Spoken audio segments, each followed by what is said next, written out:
నాకు రాజకీయ కాంక్ష మీకోసం మీతో ఉన్నంత కాలం మీరు ముఖ్యమంత్రి అయినంత వరకు నాకు రాజకీయ కాంక్ష లేదు, నాకు డబ్బు కాంక్ష లేదు.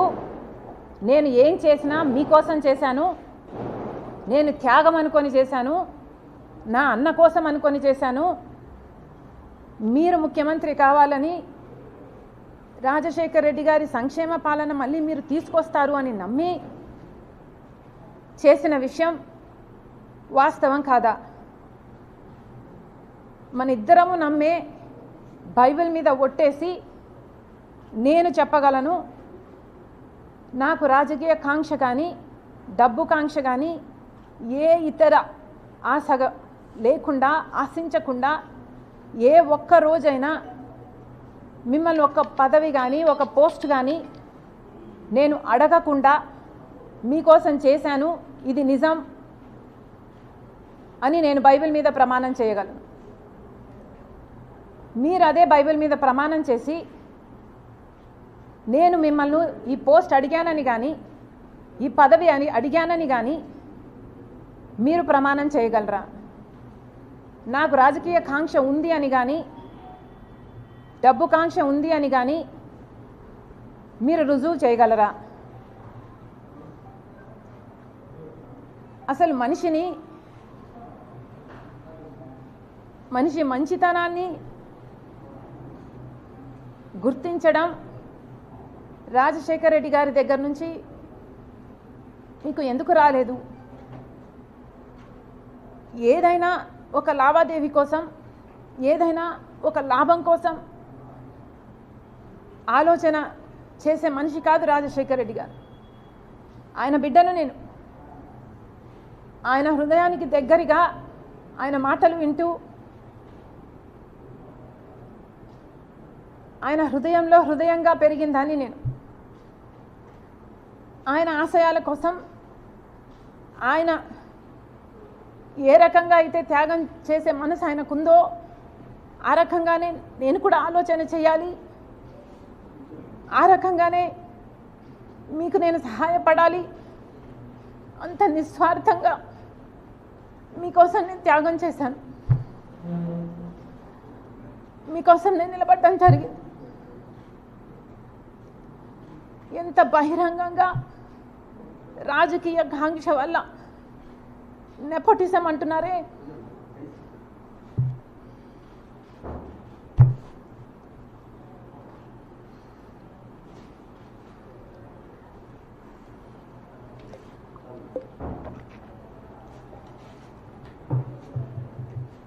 నెపోటిజం అంటున్నారు జగన్మోహన్ రెడ్డి గారు.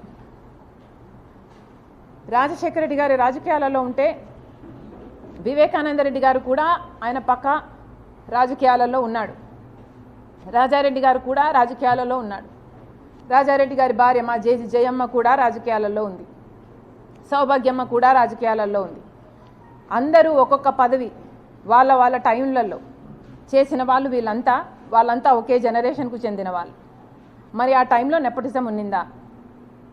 జగన్మోహన్ రెడ్డి గారు నెపోటిజం గురించి మాట్లాడుతున్నారు. మరి మీరు ముఖ్యమంత్రిగా ఉండి కూడా, మీ పార్టీ మీరు పెట్టి కూడా ఇంకా ఎవరు బంధువులు ఉండకూడదు అని మీరు చెప్తున్న ఈ లాజిక్లో రవీంద్రనాథ్ రెడ్డి గారు లేరా? మీ బంధువు కాదా? మీ మేనమామ. సుబ్బారెడ్డి గారు సొంత చిన్నాన్న, అమ్మ మొన్నటి వరకు అధ్యక్షురాలు, అవినాష్ రెడ్డి ఒకటే జనరేషన్లో మీ భార్యకు బంధువు, నా తమ్ముడు అని నెత్తిన పెట్టుకొని తిరుగుతున్నవాడు. మరి వీళ్ళందరూ మీ పక్కన మీ బంధువులుగా ఉంటే అది నెపోటిజం కాదు. ఈరోజు మీ చెల్లెలు మాత్రమే మీ పక్కన ఉంటే అది నెపోటిజం కిందికి వస్తుంది.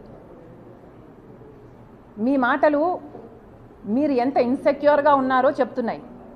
మీకు అర్థమయ్యే మాట్లాడుతున్నారా?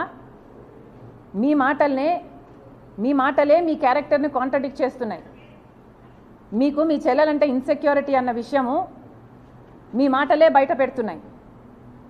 ఒకసారి ఆలోచన చేసి మాట్లాడండి ఇంటర్వ్యూలలో మాట్లాడినప్పుడు అని జగన్మోహన్ రెడ్డి గారికి చెప్తున్నాం. డబ్బు ఆశ ఉందని నేనేదో కరప్ట్గా నేనేదో కరప్షన్ మిమ్మల్ని చేయమని అడిగానని, దేవుడు మీకు పదవినిచ్చింది బంధువులకు మేలు చేయడానికి కాదు కాబట్టి నేను ఎంకరేజ్ చేయలేదు అన్నట్టు మీరు మాట్లాడడం జరిగింది. అంటే నేనేదో మిమ్మల్ని ముఖ్యమంత్రి హోదాలో నేనేదో మిమ్మల్ని పని అడిగినట్టు, మీరు ఆ పని చేయలేను అని మీరు నాకు చెప్పినట్టు, బంధువులకు మేలు చేయడానికి కాదు నేను ముఖ్యమంత్రిని అయ్యింది అంటే దాని ఇంప్లికేషను నేనేదో ఫేవర్ అడిగినట్టుగా జగన్మోహన్ రెడ్డి గారు మాట్లాడడం జరిగింది. ఏ రోజు రాజశేఖర రెడ్డి బిడ్డ ప్రమాణం చేసి చెప్తుంది పైసా సహాయం, పైసా పని చేసి పెట్టు అని అడిగిన పాపాన ఈ 5 సంవత్సరాలలో పోలేదు. నేను రాజశేఖర రెడ్డి బిడ్డను. ఇదే రాజశేఖర రెడ్డి బిడ్డ నాన్న ముఖ్యమంత్రిగా ఉన్నప్పుడు, రాజశేఖర రెడ్డి గారు ముఖ్యమంత్రిగా ఉన్నప్పుడు కూడా పదవిని చూసిందాన్ని. నాకే కనుక డబ్బు ఆశ ఉండుంటే ఆ రోజుల్లోనే ఎంతో కలిగి ఉండేదాన్ని. ఆ రోజైనా ఈ రోజైనా నేనైనా నా భర్త అయినా ఒక సహాయం ఈ రోజు వరకు పైసా సహాయం చేశాడు జగన్మోహన్ రెడ్డి, పైసా సహాయం మేము అడిగాము జగన్మోహన్ రెడ్డిని అని నిరూపణ చేయగలరా? ఎందుకండి ఇలా మాట్లాడతారు? అసలు మీరు జగన్మోహన్ రెడ్డి గారు రాజశేఖర రెడ్డి గారి కొడుకు అన్న విషయాన్ని ఎందుకు మర్చిపోతున్నారు? మీరు మర్చిపోయి వ్యవహరిస్తున్నారు, కానీ చూసే ప్రజలకు తెలుసండి మీరు రాజశేఖర రెడ్డి గారు కొడుకు అని. మరి రాజశేఖర రెడ్డి గారి కొడుకుగా మీరు వ్యవహరించకపోతే మీరు ఎంత హ్యూజ్ డిసప్పాయింట్మెంట్ అవుతారో మీరు ఒకసారి ఆలోచన చేసుకోండి.